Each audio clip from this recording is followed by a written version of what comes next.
But what if I told you the band that practically invented a whole genre of metal was sabotaged from within at the absolute peak of its power? The founder quit out of disgust, the golden voice singer was fired for not being metal enough, and the original drummer's tragic end cast a shadow over their entire legacy. They created masterpieces that defined power metal for generations, only to have the classic lineup implode from egos, bad management, and musical betrayal. Here's how Helloween's biggest success became their greatest disaster. Like, subscribe. Thank you. So in the early 80s, you've got these kids in Hamburg, Germany. Kai Hansen, Piet Silk, a couple of guitar players who form a band called Iron Fist. They bring in a drummer named Ingo Schwichtenberg and a bassist, Markus Grosskopf. Apologies ahead of time if I screwed up any pronunciation. They're just another bunch of young guys trying to make a name for themselves, playing fast and loud. Piet eventually leaves to become a sound engineer, and they replace him with another guitarist, Michael Wyckoff, from a band called Powerful. By 1984, they decided on a new name, Helloween. It's a simple killer idea. They signed with a German label called Noise Records, which was becoming a big deal in the underground metal scene. Their sound back then was what Kai Hansen himself called Iron Maiden on speed. Fast, aggressive, and totally raw. Kai was handling the vocals and the guitar, which was starting to become a problem. They put it on an EP, and then their first full album, Walls of Jericho, in 1985. It was a speed metal monster. Influential, sure, but it wasn't the sound that would make them famous. The bigger issue was that Kai was struggling. Singing lead vocals while playing these increasingly complex, fast guitar riffs live was burning him out. He just wasn't a trained singer, and he knew his limits. The band was ambitious. They were hearing bands like Queensryche and were blown away by singers who could hit those insane high notes with power and control. They knew if they wanted to get to the next level, they needed a real frontman. So the search began. They needed a voice that could match the epic melodic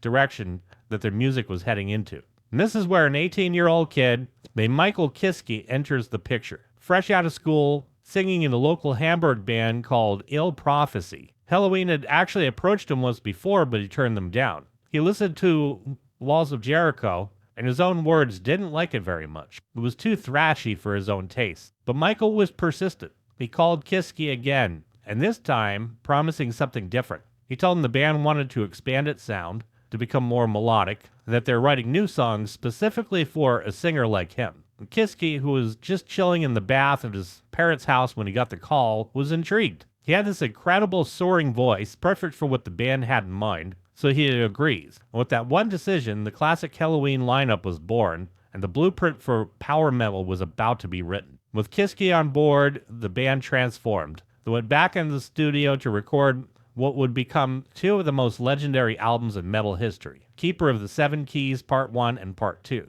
These records were a complete game changer. The raw speed of Walls of Jericho was still there, but now was fused with these huge epic melodies, twin guitar harmonies, Kiske's unbelievable vocal range. It was fantasy-driven, optimistic, and incredibly catchy. Songs like Future World and Helloween were unlike anything else at the time. It wasn't just speed metal anymore, it was something totally new. This was power metal. The Part 1 comes out in 87, and it's a hit. Put them on the map internationally. The label, Noise Records, wanted them to release a double album from the start, but they were hesitant, so they split the material into two parts. A year later, 1988, they dropped Keeper of the Seven Keys Part 2, and this is the one that sends them into the stratosphere. Had Dr. Stein, Eagle Fly Free, and the song that would define their internal conflict, I Want Out. The album was a massive success. MTV, which is at the peak of its power at the time, puts the video for I Want Out into heavy rotation on Headbangers Ball. And for a German metal band, this was the ultimate breakthrough. They were suddenly on a major US tour, opening for big names, being hailed as metal's next big thing. They're on the verge of becoming as big as Iron Maiden or Judas Priest. They had the songs, the look, the singer, and of course the momentum. From the outside, it looked like they're on top of the world. But inside the band, a storm was brewing. The pressure of their sudden success was immense. They were touring constantly, being pulled in a million different directions by management, and the fun was starting to drain away. For Kai Hansen, the band's founder, main songwriter, and spiritual leader, it was becoming a nightmare. He was the guy who just wanted to play his guitar and write heavy songs. Now he's caught in the machinery of the music business. He later said he was tired of poor management, quote, other people telling us where to be and what to do. never-ending internal discussions, unquote. The creative freedom that they once had was being replaced by schedules and obligations. The joy was gone. It was becoming a job, and a stressful one at that. Adding to the tension were the growing creative and personal differences within the band, particularly between Kai and guitarist Michael Wyckoff. According to the former head of the record label, Noise, Wyckoff was pushing for a more commercial, pop metal direction, something that went against everything that Kai stood for. The song Dr. Stein, that catchy almost goofy single from Keeper 2, might have been an early sign of this commercial pull. For a purist like Kai, this was a betrayal of the band's metal roots. The conflict wasn't just about music, it was also a clash of personalities. Wyckoff, who Hansen nicknamed Count Wyckoff because of his nocturnal habits, had a very different vision for the band's future. The internal arguments were becoming toxic. It all came to a head with the song I Want Out. While fans saw it as this rebellious anthem, for Kai it was a literal cry for help. He said it was a statement, not just about wanting to be out of the band, but about wanting out of the whole situation that he found himself in. He just wanted to rock, and the circus surrounding Helloween was making that impossible. The fun was gone, replaced by bitterness and frustration. He felt like his creation had been hijacked. And so, in December of 1988, right before a major U.S. tour with Anthrax was about to begin, Kai Hansen did the unthinkable. He quit the band he had started. At the absolute peak of their success, the principal and songwriting founding member walked away. His last show was in Birmingham, UK, and just like that, he was gone. It was a move that nobody saw coming. It sent shockwaves through the metal world. The band that was supposed to take over the world had just imploded. And Hansen's departure was a death blow to the classic lineup, even if they didn't know it yet. The band tried to convince him to stay, but their efforts were half-hearted, soured by the internal politics. Wyckoff had apparently been painting a negative picture of Kai to Michael, creating a rift between the singer and the founder. And by the time Kiske realized he had been played, Kai had already made up his mind. The band had to find a replacement guitarist, Roland Gropal, and carry on. But the magic was gone. The bad blood between the members, especially Kiske and Wyckoff, would fester for decades. And without Kai's songwriting and vision, the band was adrift. They released 2 albums after he left, Pink Bubbles Go Ape in 91 and Chameleon in 93, and the records were a disaster. The band, now seemingly led by a combination of Wyckoff's commercial ambitions and Kiske's eclectic tastes, strayed far from the power metal sound. Chameleon in particular was a mess of different styles, including pop, acoustic songs, even horns. There's a famous or infamous quote from Kiske at the time where he expressed his newfound love for country music, telling fans to expect more of it in the future. And for the diehard metalheads who had worshipped the Keeper albums, this was the ultimate betrayal. Wyckoff publicly blamed Kiske for the band's new direction, turning the fans against the singer.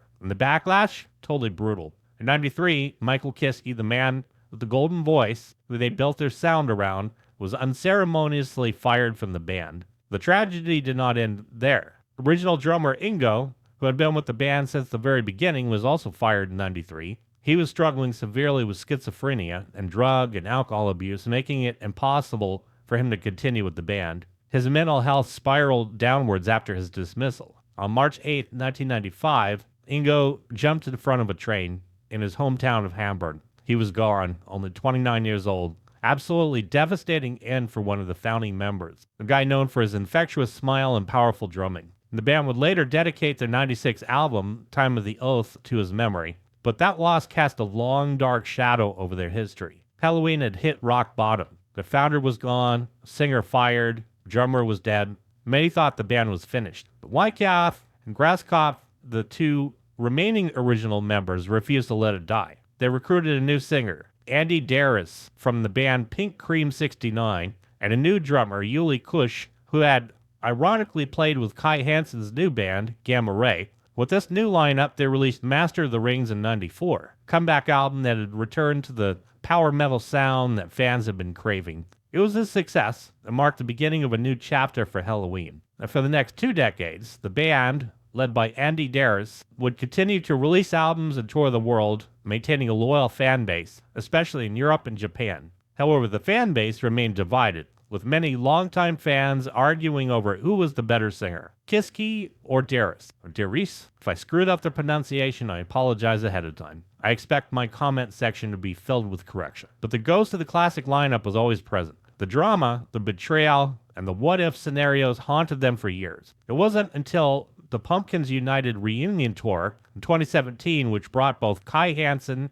Michael Kiske back into the fold alongside the current members, that the old wounds finally began to heal, bringing the story full circle after nearly 30 years of conflict. Helloween. This was the Halloween special. May your